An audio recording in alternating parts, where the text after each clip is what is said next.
오빠가 죽었다는 연락을 받은 건 제가 논문 심사를 통과한 바로 그날이었습니다. 아직도 기억합니다. 교수님들이 박수를 치고 있었고 동기들이 꽃다발을 안겨주고 있었어요. 저는 웃고 있었습니다. 그 순간 핸드폰이 울렸어요. 발신자는 오빠 친구 재석이 오빠였습니다. 오빠는 말했어요. 수진아, 네 오빠가... 그 다음 말은 듣지 못했어요. 아니, 들었지만 들리지 않았습니다. 귓속에서 무언가가 터지는 소리가 났고 꽃다발이 바닥에 떨어졌어요. 교수님들이 놀라서 달려오는 소리가 멀리서 들렸습니다. 마치 물속에 잠긴 것처럼 저는 그 자리에서 36살의 의학 박사가 그냥 엉엉 울었습니다. 오빠, 내 오빠. 22살부터 공사판을 전전하며 저를 먹이고 입히고 공부시킨 내 오빠가 제가 해냈다는 소식을 듣지 못한 채 먼저 떠나버린 겁니다. 이 이야기는 그 오빠에 대한 이야기입니다. 그리고 저 이수진에 대한 이야기이기도 합니다. 경기도 어느 소도시 외곽 1990년대 초반의 이야기입니다. 이민주는 12살이었고 이수진은 6살이었습니다.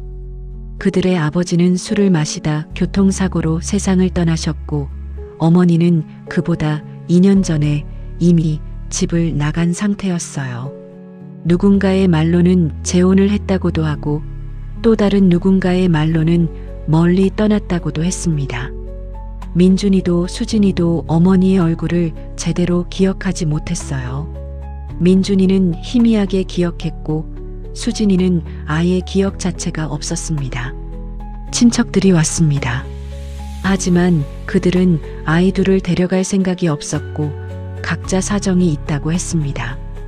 어른들이 수군거리는 소리를 민준이는 뒷방에서 다 들었습니다.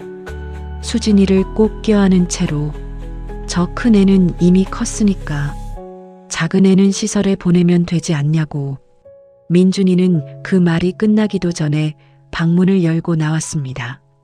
저는 괜찮아요. 수진이랑 같이 있겠습니다. 12살 아이의 목소리치고는 너무 또렷했습니다. 어른들이 당황했어요. 한 아주머니가 말했습니다. 민준아, 너희 둘이 어떻게 살겠어? 시설에 가면 밥도 주고 학교도 보내준다. 민준이는 대답했습니다. 수진이가 울어요. 낯선 데 가면. 저는 수진이 울게 하고 싶지 않아요. 그 말 한마디에 방 안이 조용해졌습니다. 한 친척 어른이 결국 한숨을 쉬며 말했어요. 그러면 일단 반지하 방은 놔둘게. 월세는 내가 몇 달은 내줄 테니까. 그렇게 남매의 이야기가 시작되었습니다. 반지하 방 한 칸, 이불 2채, 그리고 12살 오빠와 6살 동생. 민준이는 그때부터 오빠가 아니라 아버지였습니다. 아니, 아버지보다 더한 사람이었어요. 아침에는 수진이를 깨워 밥을 먹였습니다. 처음에는 라면이었어요. 그 다음에는 계란밥을 배웠습니다. 동네 슈퍼 아주머니가 계란 볶는 법을 알려줬거든요. 나중에는 국도 끓이게 됐습니다. 수진이가 오빠 국 맛있어라고 말할 때마다 민준이는 혼자 기뻐했습니다. 학교에서 돌아오면 수진이의 숙제를 봐줬습니다. 자기 숙제보다 수진이 숙제를 더 열심히 봤어요. 선생님한테 혼나는 건 민준이 자신의 일이었지만 수진이가 학교에서 혼나는 건 자기 일처럼 신경 쓰였으니까요. 밤에는 수진이가 잠든 다음에 공부를 했습니다. 전등을 켜면 수진이가 깬다고 해서 작은 손전등 하나를 책상 아래에 켜두고 책을 읽었어요. 눈이 나빠지는 것도 그때쯤이었습니다. 하지만 안경은 살 돈이 없어서 그냥 지냈습니다. 동네 사람들은 그 남매를 알고 있었습니다. 안타깝게 보는 사람도 있었고 못 본 척 지나가는 사람도 있었어요. 하지만 가끔은 반찬을 놓고 가는 아주머니도 있었고 우유를 더 넣어주는 슈퍼 주인도 있었습니다. 세상이 다 차갑지는 않았어요. 수진이는 오빠가 힘들다는 걸 알았을까요? 나중에 수진이, 아니 이수진 박사는 이렇게 말했습니다. 알았어요. 다 알고 있었어요. 근데 어린 마음에 모르는 척해야 할 것 같았어요. 내가 힘들어? 라고 물어보면 오빠가 힘들다고 느낄 것 같아서요. 오빠는 항상 괜찮다고 했으니까 저도 괜찮아야 한다고 생각했어요. 그게 우리 둘이 서로를 지키는 방식이었던 것 같아요. 민준이가 중학교 2학년이 되던 해 친척 어른이 더 이상 월세를 내줄 수 없다고 통보했습니다. 나도 사정이 생겼다. 미안하다. 그 말 한마디였어요. 민준이는 그날 저녁 수진이에게 말했습니다. 수진아, 오빠 이제 일 좀 해야 할 것 같아. 수진이는 오빠 손을 꼭 잡았습니다. 오빠 나도 일할게. 넌 공부해. 왜 나는 공부하고 오빠는 일해? 민준이는 잠시 생각했습니다. 그리고 대답했어요. 오빠는 공부를 별로 좋아하지 않거든. 수진이 너는 공부를 좋아하잖아. 그러니까 오빠가 일하고 수진이는 공부하는 거야. 역할 분담이야. 수진이는 그 말을 믿었습니다. 그리고 평생 그 말을 마음에 새겼어요. 그게 역할 분담이 아니라 희생이었다는 걸 수진이가 알게 된 건 훨씬 나중의 일이었습니다. 민준이는 15살부터 일을 시작했습니다. 처음에는 신문 배달이었어요. 새벽 4시에 일어나 2시간을 뛰어다녔습니다. 학교는 졸린 눈으로 다녔어요.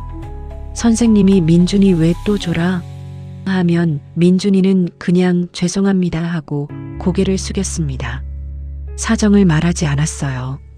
방과 후에는 슈퍼에서 아르바이트를 했습니다. 물건 나르고 진열하고 청소하는 일이었어요. 그렇게 해서 받는 돈은 얼마 되지 않았지만 그 돈으로 수진이 급식비를 냈습니다. 수진이 준비물을 샀습니다. 수진이 신발이 낡으면 새 신발을 샀어요. 자기 신발은 그대로였지만 중학교를 마치고 민준이는 고등학교에 가지 않았습니다. 학교에 제출할 서류를 준비하다가 결국 포기했어요. 학비도 문제였지만 학교를 다니면서 일을 할 수 없었거든요. 선생님이 불러서 물어봤습니다. 민준아, 왜 진학을 포기하는 거야? 수진이 중학교 입학이 내년이에요. 준비할 게 많아서요. 선생님은 할 말을 잃었습니다. 15살 아이가 여동생 중학교 입학 준비 때문에 자기 고등학교를 포기한다는 말이 선생님으로서 어떻게 받아들여야 할지 모를 말이었거든요. 선생님은 결국 말했습니다. 민준아, 검정고시라도 봐라. 나중에 후회한다. 민준이는 웃었습니다. 생각해 볼게요, 선생님. 민준이가 16살 되던 해 동네 건설 현장에서 일하는 사람을 따라 처음 공사판에 발을 들였습니다. 처음에는 자비리였어요. 시멘트 가방 나르고 철근 정리하고 밥 심부름하고 나이가 어려 보이니까 아저씨들이 처음에는 이것저것 시키지 않았습니다. 하지만 민준이는 시키지 않아도 했어요. 눈치껏, 부지런히. 오야지, 그러니까 현장 반장이 어느 날 불렀습니다. 야, 너 이름이 뭐야? 이민준입니다. 몇 살이야? 16입니다. 반장은 잠시 민준이를 위아래로 훑어봤습니다. 집에 식구가 있냐? 여동생 하나요. 부모님은? 없습니다. 반장은 담배를 한 모금 빨고 내뱉었습니다. 그래. 그럼 내일부터 제대로 일해봐. 대신 다치면 안 돼. 다치면 쓸모없거든. 그게 민준이가 처음으로 제대로 된 일꾼이 된 날이었습니다. 공사판 일은 힘들었습니다. 몸이 힘든 건 익숙해졌어요. 처음에는 손에 물집이 잡히고 터졌습니다. 어깨가 빠질 것 같았고 허리가 아팠어요. 하지만 일주일, 한 달이 지나면서 몸이 적응했습니다. 물집이 굳은 살이 됐고 아프던 근육이 단단해졌어요. 힘든 건 따로 있었습니다. 16살, 17살짜리 아이가 친구들과 학교 다니고 부모님한테 용돈 받을 나이에 민준이는 50살 아저씨들 옆에서 흙을 퍼내고 있었거든요. 어쩌다 동네에서 반 친구를 마주치면 눈을 피했습니다. 친구들은 교복을 입고 있었고 민준이는 시멘트 묻은 작업복을 입고 있었으니까요. 하지만 집에 와서 수진이가 오빠 왔어? 하며 뛰어나올 때는 그냥 다 잊었습니다. 수진이의 성적표를 보면서 더 열심히 일해야겠다고 생각했습니다. 수진이는 공부를 잘했습니다. 잘한다는 말로는 부족했어요. 전교에서 항상 손가락 안에 들었습니다. 선생님들이 칭찬했고 어떤 선생님은 따로 불러서 말했어요. 이수진, 너는 꼭 좋은 대학을 가야 해. 그럴 능력이 있어. 수진이는 그 말을 듣고 집에 와서 오빠한테 말했습니다. 오빠, 선생님이 나 좋은 대학 가라고 했어. 민준이는 웃으며 말했어요. 그래, 그럼 가야지. 근데 오빠, 좋은 대학 비싸지 않아? 민준이는 잠깐 웃음을 멈췄다가 다시 웃었습니다.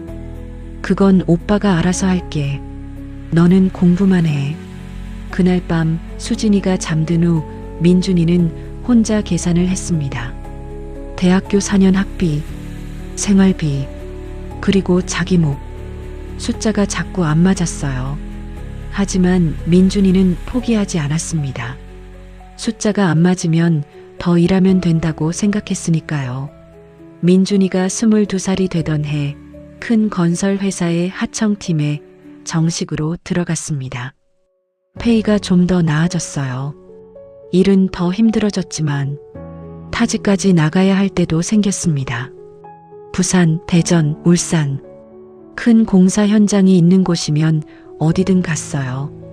떠나기 전날 밤에는 항상 수진이에게 전화하는 법, 뭔가 필요하면 어떻게 해야 하는지 하나하나 다 알려줬습니다. 수진이가 고등학생이 됐어도 마찬가지였어요. 오빠의 습관이니까요. 수진이가 한 번은 웃으며 말했습니다. 오빠, 나 이제 고등학생이야. 다 알아. 알아. 근데 오빠가 안심이 안 되는 거잖아. 오빠가 더 걱정이지. 내가 왜 걱정이야. 내 걱정은 안 해도 돼. 오빠는 어른이야. 수진이는 그 말에 아무 말도 하지 않았습니다. 속으로는 많은 말을 하고 싶었지만요. 오빠는 22살이었습니다. 그게 어른이라면 어른이겠지만 수진이 눈에는 그냥 지친 오빠였어요. 수진이가 수능을 앞두고 있던 가을이었습니다. 민준이가 공사 현장에서 사고가 났어요. 2층 발판에서 미끄러졌습니다. 다행히 높지 않은 곳이었지만 떨어지면서 왼쪽 손목을 짚었고 손목뼈에 금이 갔어요. 의사는 한 달 이상 일을 쉬어야 한다고 했습니다. 민준이가 병원 침대에서 처음 한 말이 뭔지 아세요? 수진이한테는 말하지 마. 옆에 있던 현장 동료 재석이가 물었습니다. 왜? 알아야 하지 않냐고. 수능이 2달 남았어. 걱정시키면 안 돼. 재석이는 할 말을 잃었습니다. 손목이 부러진 사람이 제일 먼저 하는 말이 여동생 걱정이라니. 하지만 수진이는 알았습니다. 민준이가 전화를 잘 받지 못하고 통화할 때 목소리가 어딘가 이상하고 갑자기 송금이 늦어지는 걸 느꼈거든요.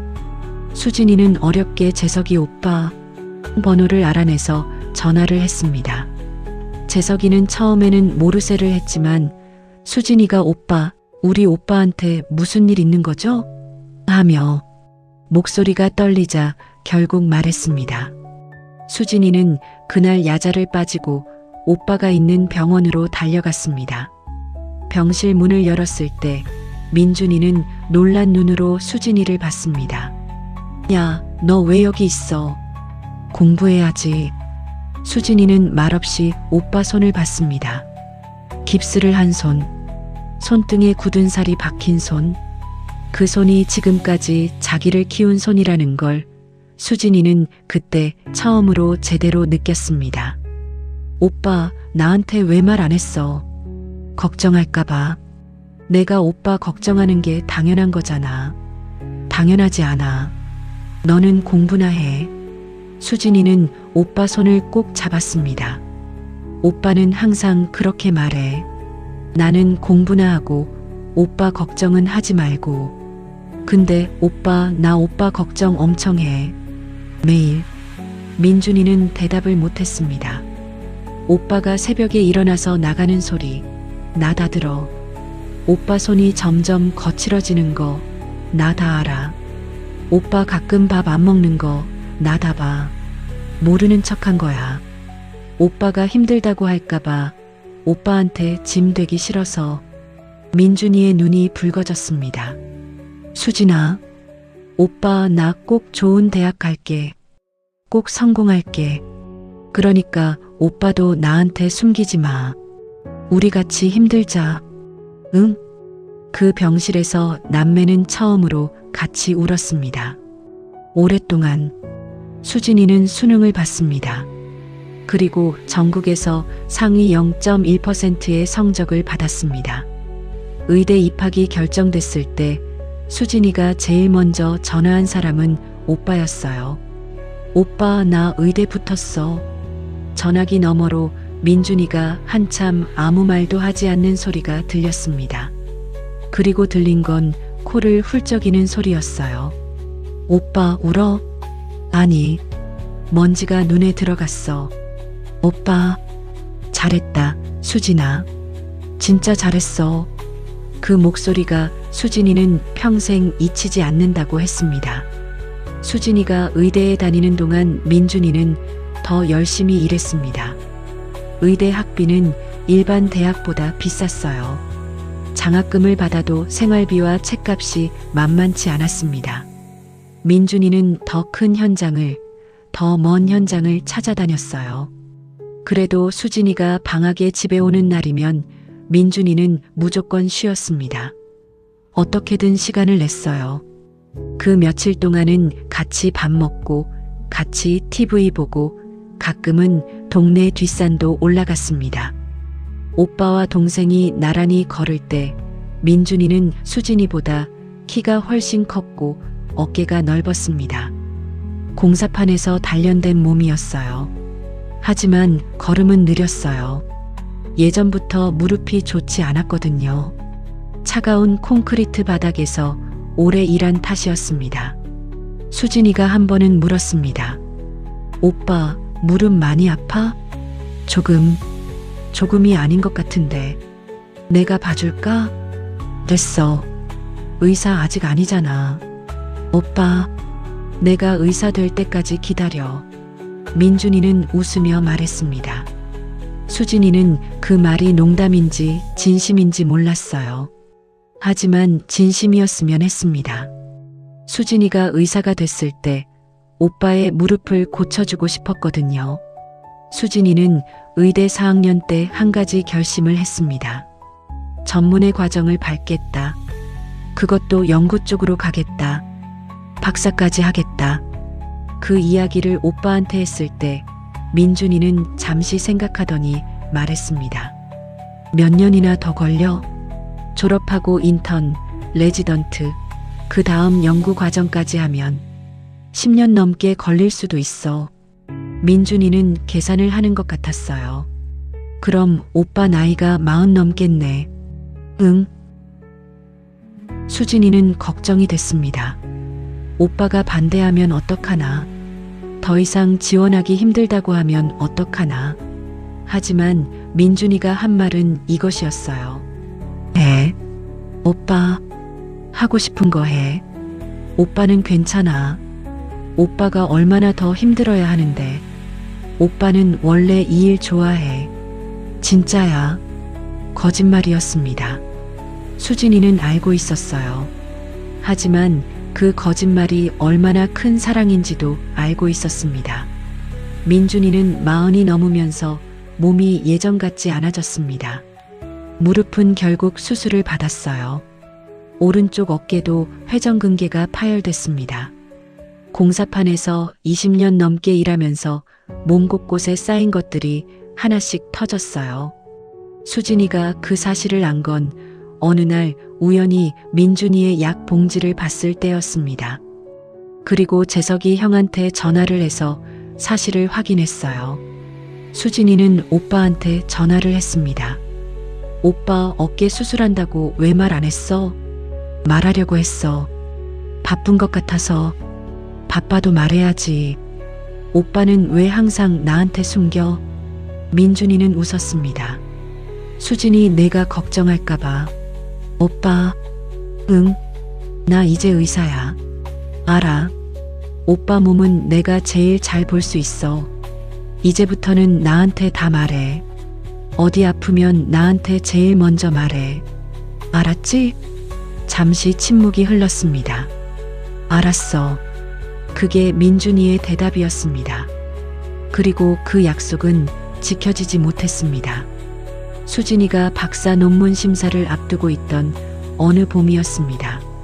민준이는 그 무렵 몸이 많이 좋지 않았어요. 하지만 수진이한테는 말하지 않았습니다. 논문 심사가 끝난 다음에 말하려고 했거든요. 사실은 6개월 전부터 이상한 느낌이 들었어요.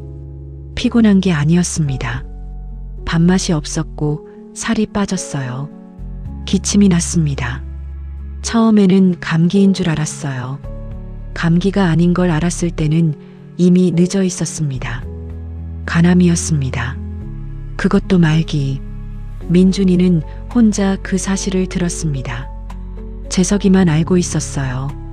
재석이한테는 수진이한테 절대 말하지 말라고 신신당부했습니다. 형, 말 안 하면 안 되지 않냐고. 수진이가 알아야지. 논문 심사 끝나면 말할게. 그때까지. 괜찮아. 나 별로 안 아파. 거짓말이었습니다. 아팠어요. 하지만 민준이는 참았습니다. 그가 평생 해온 것처럼. 수진이가 논문 심사 날 아침에 일어났을 때 오빠한테서 문자가 와 있었습니다. 수진아, 오늘 심사지? 잘할 수 있어. 오빠가 알아. 오빠는 항상 내 편이야. 수진이는 그 문자를 보며 웃었습니다. 오빠는 언제나 그랬으니까요. 심사실에 들어갔습니다. 교수님들 앞에서 준비한 걸 다 발표했어요. 질문에 답했습니다. 그리고 결과를 기다렸습니다. 합격. 교수님들이 박수를 쳤고 동기들이 꽃다발을 안겨줬습니다. 수진이는 웃었어요. 그리고 핸드폰이 울렸습니다. 발신자 오빠 친구 재석이 오빠 수진아. 네 오빠가 병원에 도착했을 때 민준이는 의식이 있었습니다. 수진이가 들어오는 걸 보고 웃으려고 했어요. 하지만 얼굴이 이미 많이 상해 있었습니다. 수진이는 의사였지만 그 순간만큼은 그냥 동생이었습니다. 오빠 왜 말 안 했어? 민준이는 천천히 말했습니다. 목소리가 예전보다 가늘어져 있었어요. 논문 심사 잘 됐어? 오빠 잘 됐냐고. 수진이는 오빠 손을 꼭 잡았습니다. 깁스를 했던 손, 굳은 살이 박인 손, 평생 일만 해온 손. 응, 잘 됐어. 오빠 덕분에. 민준이가 작게 웃었습니다. 잘했네. 오빠 나 의사잖아. 내가 고쳐줄 수 있었는데. 왜 말 안 했어? 왜 항상 혼자야? 말하면 내가 걱정하잖아. 걱정해야지. 오빠가 내 오빠잖아. 민준이는 잠시 눈을 감았다가 떴습니다. 수진아. 응. 오빠는 후회 없어. 내가 의사 됐잖아. 박사까지. 오빠가 보고 싶었던 거 다 봤어. 오빠는 충분해. 수진이가 고개를 숙였습니다. 눈물이 오빠 손 위에 떨어졌어요. 오빠는 충분한데 나는 아직 부족해. 나 아직 오빠한테 해준 게 없잖아. 해줬어. 뭘? 곁에 있어줬잖아. 그게 제일 컸어. 수진이는 오빠 손을 더 꽉 쥐었습니다. 오빠, 나 오빠 많이 사랑해. 그 말 제대로 한 적 없었던 것 같아서 민준이는 웃었습니다. 나도 알아. 오빠도 알고 있었어. 수진아, 응, 오빠 없어도 잘 살아야 해. 알겠지? 약속해. 수진이는 한참 동안 아무 말도 하지 못했습니다. 그리고 간신히 말했어요. 응, 약속할게.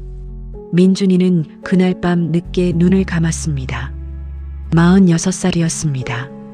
장례를 치르고 나서 수진이는 오빠의 방을 정리했습니다. 오빠는 평생 그 반지하 방에서 살지 않았어요. 나중에는 좀 더 나은 곳으로 이사를 했지만 그래도 작은 방이었습니다. 혼자 사는 남자의 방이었으니까요. 그 방에서 수진이는 상자 하나를 발견했습니다. 오래된 종이 상자였어요. 테이프로 꼭 봉해져 있었는데 위에 수진이 이름이 적혀 있었습니다. 손이 떨렸습니다. 상자 안에는 수진이의 성적표가 들어 있었습니다. 초등학교 1학년부터 고등학교까지의 성적표가 전부, 그리고 의대 합격 통지서 사본, 인턴 합격 통보 문자를 출력한 종이, 레지던트 수료증 복사본, 논문이 학술지에 게재됐을 때 수진이가 보내준 PDF 출력본. 오빠는 수진이가 보내준 것들을 하나도 버리지 않고 전부 모아놓고 있었습니다. 그리고 맨 아래에는 조그만 노트가 하나 있었어요. 민준이의 글씨였습니다. 삐뚤삐뚤한 공부를 많이 못한 사람의 글씨였어요. 노트를 펼쳤습니다. 수진이가 초등학교 입학한 날, 교복 입었는데 너무 예뻤음. 나는 옛날에 교복 입어본 적 없는데 수진이는 입었다. 좋았다. 수진이 중학교 3등 했음. 내가 3등이 뭔지는 모르는데 선생님한테 잘하는 거라고 들었다. 수진이 잘한다.